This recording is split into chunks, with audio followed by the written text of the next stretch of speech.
Well, perhaps Senator Perdue would have been able to respond properly to the COVID-19 pandemic if you hadn't been fending off multiple federal investigations for insider trading. It's not just that you're a crook, Senator. It's that you're attacking the health of the people that you represent. You did say COVID-19 was no deadlier than the flu.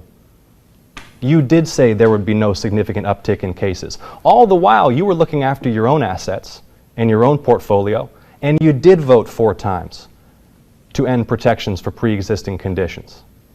4 times. And the legislation that you tout, the PROTECT Act, it includes loopholes that specifically allow insurance companies to deny policies to Georgians with pre-existing conditions. Can you look down the camera and tell the people of this state why you voted 4 times to allow insurance companies to deny us health coverage because we may suffer from diabetes or heart disease or asthma or have cancer in remission? Why, Senator? Wasn't that an absolute joy to watch, guys? That was from the Georgia Senate debate last night, and the Democrat, Jon Ossoff, absolutely tears apart the Republican David Perdue. In just over a minute, he connects his personal scandals to the broader Republican failures in the White House and in the Senate, and their broader policy and philosophy of cruelty to the American working and middle class and to the most vulnerable Americans, whether on social or economic issues.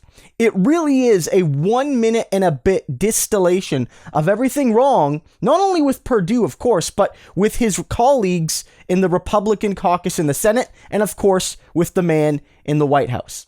That was a perfect clip you can show someone to say, here's a minute, here's what's wrong with Perdue and the Republican Party. It's not only that he's basically enriched himself on insider trading while tens of millions of Americans have been losing their jobs and their health care. Many are at risk of being on the street through eviction because they're losing their protections. Those protections are being wound down. You know, this is a crisis for tens of millions of people, including lots of folks in Georgia.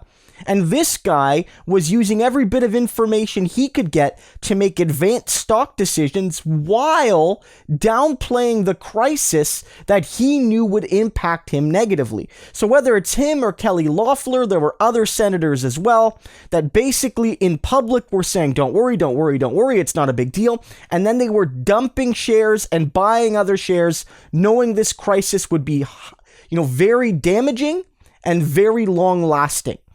And it's an absolute shame. And if it's not criminal, and I believe it is criminal, I believe Ossoff is right to call him a crook. But if it's not criminal, it darn well should be.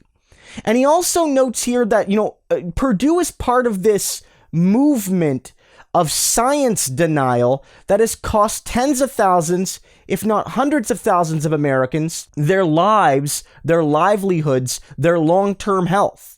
That if it wasn't for people like Perdue and Trump, it's not to say that the U.S., handling of COVID would have been perfect. Other nations that have been taking a science-based approach have still struggled. But certainly, dozens of thousands of lives at least would have been saved as opposed to the anti-science approach from Perdue, from Trump, and from the rest of the Republicans in the Senate.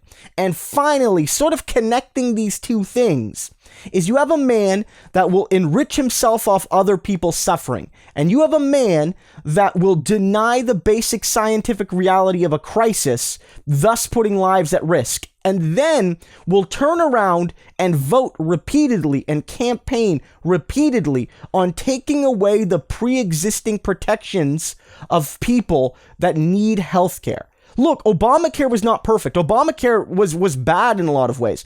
The United States needs a universal single-payer Medicare for all plan.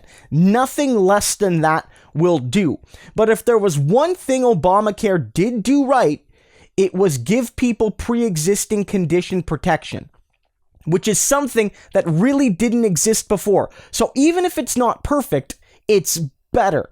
And Republicans know this is political, garbage for them. So they're saying, at debates and in public, we want to protect pre-existing conditions. But when they're talking to their big donors and when they're actually writing the laws and putting court cases before the judges, they are arguing against pre-existing conditions because they know that they want people to go back to work.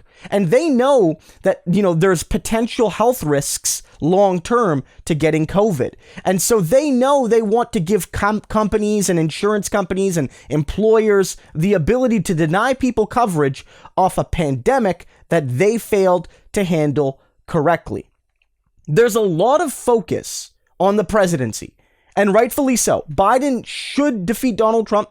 It's the right thing to do. It's looking good, and it will be a small step forward toward a better country. But the Senate is just as important. The House looks good for the Democrats.